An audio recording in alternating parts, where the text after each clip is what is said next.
पक्षाच्या वतीनं तुम्हा सर्वांचे नेते, या देशाचे मंत्री आदरणीय रामदास आठवले साहेब यांच्या सत्काराच्या निमित्तानं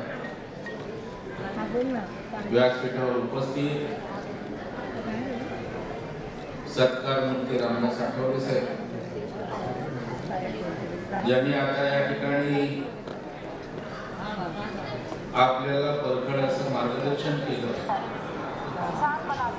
ते राष्ट्र समाज पक्षाचे अध्यक्ष, या राज्याचे माजी मंत्री आमचे बंधू माधव जानकर साहेब,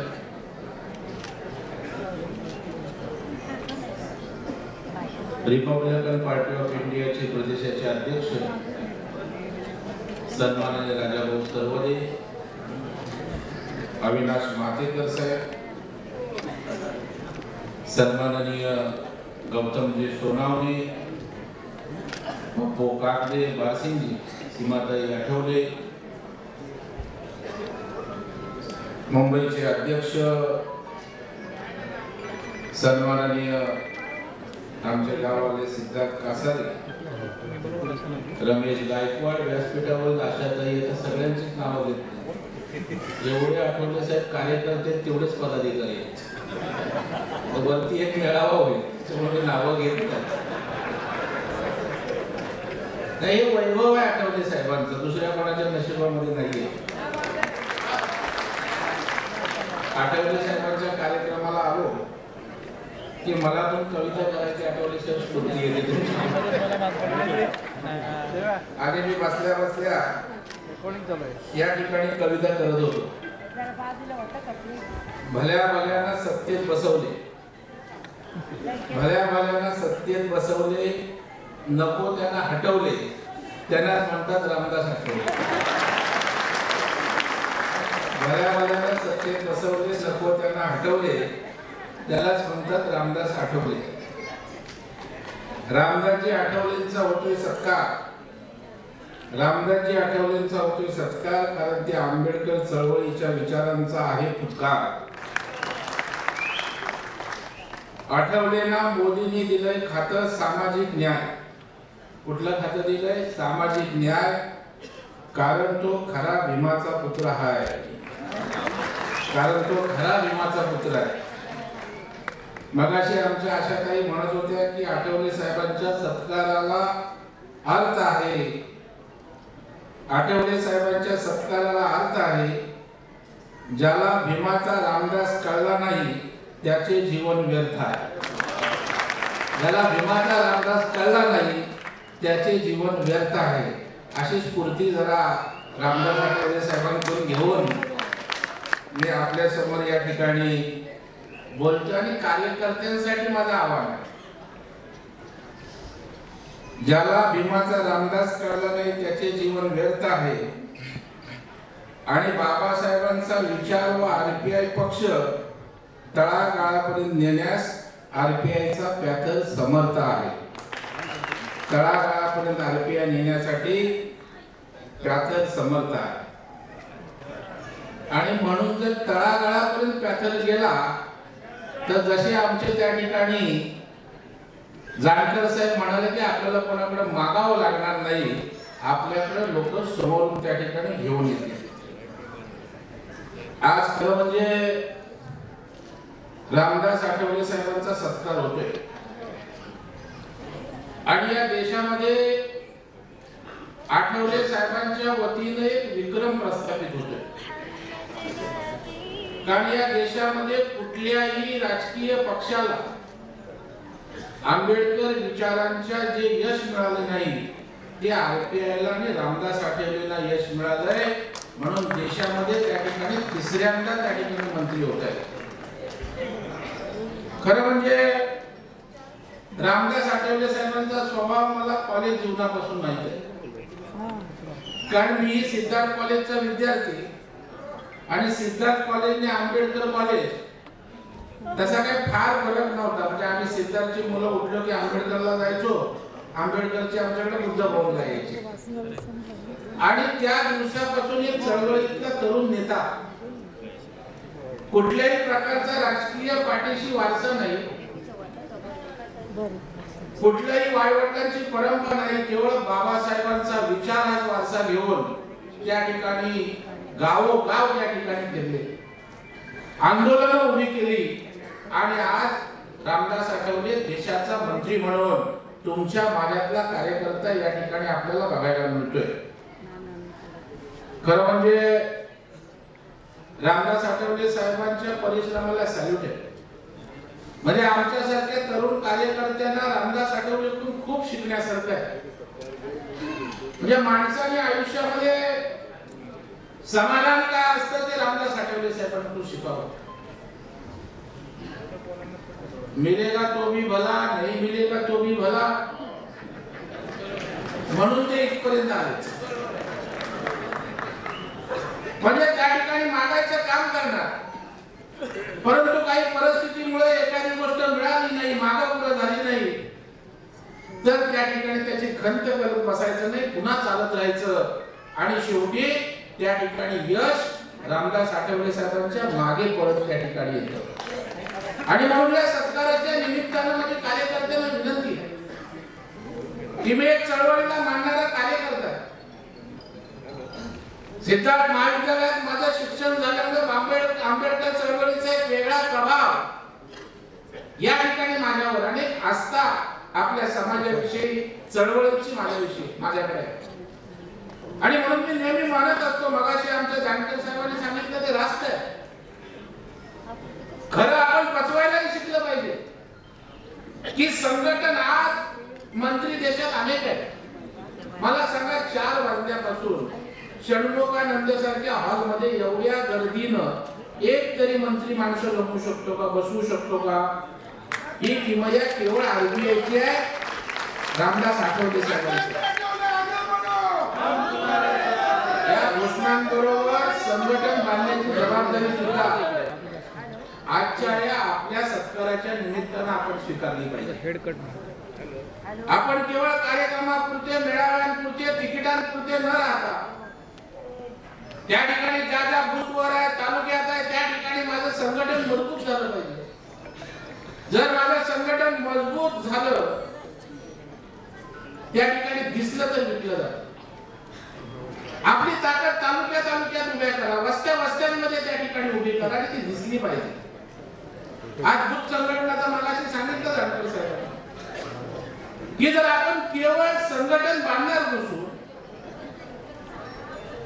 संघटनेचा आपण पसारा करणार नसू, वाढवणार नसू, तर त्या ठिकाणी आपल्याला केवळ रामदास आठवले साहेबच त्या ठिकाणी नेते आणि मंत्री राहतील. उद्या आम्हाला पंचायत समिती हवी, आम्हाला जिल्हा परिषद हवी, आम्हाला नगरसेवक लढवायचे, कार्यकर्त्याला अधिकार आहे. ज्या वेळेला आपण काम करतो त्यावेळेला त्या कामाचं चीज झालं पाहिजे, परंतु ते करत असताना कशा पद्धतीनं संघटन बांधण्याची भूमिका सुद्धा या सत्काराच्या निमित्तानं आपण सगळ्यांनी घेतली पाहिजे. तर खऱ्या अर्थानं रामदास आठवले साहेबांचा सत्कार करणी लागेल. नाहीतर हार तुले घातले, मोठा आपण समारंभ केला आणि पुन्हा आम्ही तो पक्ष वाढवण्यासाठी जर गावागावात तळागाळापर्यंत जर संघटन उभं केलं नाही, तर मला वाटतं तो सत्कार व्यर्थ होईल. आणि म्हणून या सत्काराला अर्थ हवा असेल तर आजपासून या षण्मुखानंदांना शपथ घेऊन जा की आम्ही एवढं आमचं संघटन मजबूत करू की आम्ही डिमांडर नाही, कमांडर आहोत, हे कृतीत त्या ठिकाणी दिसलं पाहिजे. मी समजू शकतो, खरं म्हणजे पप्पू कागदे आपण भूमिका व्यक्त केली. मी तुमच्यासारखा आक्रमक कार्यकर्ता आहे, पण जर आता आक्रमकतेबरोबर समन्वयाच्या भूमिकेचे दिवस आलेले आहेत. का हो, आमच्या जानकर साहेब तर तलवार काढूनच असतात ते, आणि आठवले साहेब तशा पद्धतीची भूमिका घेतात. कारण सर सलामत तो पगडी पचास, आपला नेताच टिकला नाही तर आपण काय टिकणार? आणि म्हणून 288 आपण लढवू ना, लढवायला काय फार लागत नाही, परंतु ते करत असताना आम्ही प्रॅक्टिकल व्ह्यू घेऊन गेलं पाहिजे. आम्हाला विभागात संघटन मजबूत केलं पाहिजे, ताकद वाढवली पाहिजे आणि समोरून बोलले पाहिजे की नाही, या ठिकाणी आंबेडकर चळवळीचा किंवा आरबीआयचा कार्यकर्ता उभा केला तर चांगल्या पद्धतीचं या ठिकाणी यश मिळू शकतं. ती जबाबदारी घेऊन आपल्याला कामाला लागायचं. आज मानवाला आपला सन्मान आहे. त्या ठिकाणी आठवले साहेब तीनदा देशाचे त्या ठिकाणी मंत्री होते. एकही खासदार त्या ठिकाणी एकही नसताना सुद्धा पंतप्रधान नरेंद्र मोदी साहेबांनी खरा आरपीआयचा आणि आंबेडकर चळवळीचा सन्मान केला आणि खऱ्या कार्यकर्त्याला आज केंद्रामध्ये त्या ठिकाणी मंत्री म्हणून बसवलं, सन्मानाने बसवलं. हा सन्मान आठवले साहेबांचा ना, हा सन्मान तुमचा आहे. हा सन्मान कार्यकर्त्यांच्या परिश्रमाचा आहे, कष्टाचा त्या ठिकाणी आहे. आज खरं म्हणजे मी समजू शकतो की तुमच्या अपेक्षा असणं, परंतु एक चांगलं तुमचं भाग्य आहे की मला तुमच्याशी समन्वय करायला भारतीय जनता पार्टीने देवेंद्रजींनी दिलेला आहे. त्याच्यामुळे काळजी करू नका. जिथे जिथे मग समित्या असतील, जिल्हास्तरीय महामंडळ असतील, जेवढं झुकतं माप तुम्हाला द्यायचं आहे त्याच्यासाठी तुमचा दूर म्हणून मी त्या ठिकाणी सरकारकडे पाठपुरावा करेन, हा विश्वास त्या ठिकाणी मला देतो. डीपीडीसी असेल, महामंडळ असतील, मी कार्यकर्ता आहे आणि त्याच्यामुळे कार्यकर्त्याला जर आपण दिलं नाही, ऊर्जा दिली नाही, काही माध्यम दिलं नाही, तर कार्यकर्ता सुद्धा किती धावणार, किती पळणार, यालाही सुद्धा त्या ठिकाणी मर्यादा आहे. मला हळूच कानात त्या ठिकाणी सांगतायत की कॉर्पोरेशनला पण सांगा तुम्ही मागा तिकीट, मी जास्तीत जास्त तुमच्या बाजूनं कॉर्पोरेशनला पण तिकीट देण्यासाठी असेल. 12 आमदार मध्ये एक आमदार आमचा असला पाहिजे. करू तुमचा कुठला भूत बांधली करा पहिली, मिळणार आहे बघा. तुमच्या नशिबात आहे ते सगळं मिळणार. विधान परिषद आपण सत्कारासाठी आलो की तिकीट मागण्यासाठी आलोय? हा, सत्कारासाठी आलो ना. खरं म्हणजे आज मगाशी त्या ठिकाणी जानकर साहेब सांगत होते की खऱ्या अर्थानं या आंबेडकर चळवळीचा, त्या आंबेडकरांच्या विचाराचा सन्मान भारतीय जनता पार्टीने केलाय, मोदी साहेबांनी त्या ठिकाणी केलाय. तरी सुद्धा त्या ठिकाणी विपरीत पद्धतीनं आज मला या ठिकाणी थोडंसं वाईट वाटतं. मगाशी पप्पू कागदे बोलत होते तेव्हा देवेंद्र फडणवीस मुद्दाम आले नाहीत वगैरे, असं काही नाहीये. देवेंद्र फडणवीसांनी मला आठवणीने पाठवलंय, आज त्यांची तब्येत त्या ठिकाणी ठीक नाहीये, ते तिकडच्या पण मला वाटतं कार्यक्रमाला गेले. आणि देवेंद्र फडणवीस समाजाविषयी काय हे जानकर साहेब सांगतील आणि आठवले साहेब त्या ठिकाणी सांगतील. आणि त्याच्या अशा प्रकारे आपलं जे नेतृत्वाचं नातं निर्माण झालंय त्याच्यात मला वाटतं खऱ्या टाकण्याचं काम होतं. कारण माणसं जोडायला, महायुत्या घडवायला खूप वेळ लागतो, परंतु वक्तव्य आणि शब्द एवढे काही वाईट असतात की एक शब्द, एक वाक्य होत्याचं नव्हतं त्या ठिकाणी करून टाकतो. आणि त्याच्यामुळे मला वाटतं की या ठिकाणी आपण न्याय मागणारे आहोत. न्यायाचा लढा बाबासाहेबांनी त्या ठिकाणी उभा केलाय आणि त्याच बाबासाहेबांचा सन्मान मग पंचतीर्थात कुणी केली, आज परदेशामध्ये त्या ठिकाणी बाबासाहेबांचं घर स्मारक कुणी केलं. आज ज्या ज्या बाबासाहेबांच्या पदस्पर्शानं ज्या ज्या वास्तू पुनीत झाल्या त्या सगळ्या वास्तूंना ऊर्जितावस्था देण्याचं काम, सन्मान देण्याचं काम पंतप्रधान नरेंद्र मोदी साहेबांनी केलंय, हे मी छातीवर हात घेऊन त्या ठिकाणी सांगतो. परंतु राजकारण करणारी मंडळी त्या ठिकाणी राजकारण करते, परंतु आमच्या आठवले साहेबांनी या ठिकाणी जो त्या ठिकाणी वसा घेतला, आज कुणी काही म्हटलं तरी भारतीय जनता पार्टी सोबत अत्यंत प्रामाणिकपणे त्या ठिकाणी खांद्याला खांदा लावून काम करतायत. मी त्यांच्या सत्काराच्या निमित्तानं सांगतो की त्यांचा हा विश्वास भारतीय जनता पार्टी अजिबात तोडणार नाही आणि तुम्हाला न्याय मिळवून दिल्याशिवाय त्या ठिकाणी राहणार नाही, हाही विश्वास या कार्यक्रमाच्या निमित्तानं मी आपल्याला त्या ठिकाणी देतो. आपण सारे जण खऱ्या अर्थानं या ठिकाणी बाबासाहेबांच्या विचाराचे पायी आहोत आणि मी तर त्या बाबासाहेबांच्या विचारानं भारावलेला आहे. म्हणजे मी नेहमी सांगतो की आठवले साहेब माझा मुलगा आहे, तो 14 एप्रिलचा आहे, त्याला आम्ही घरी बाबासाहेब बोलतो.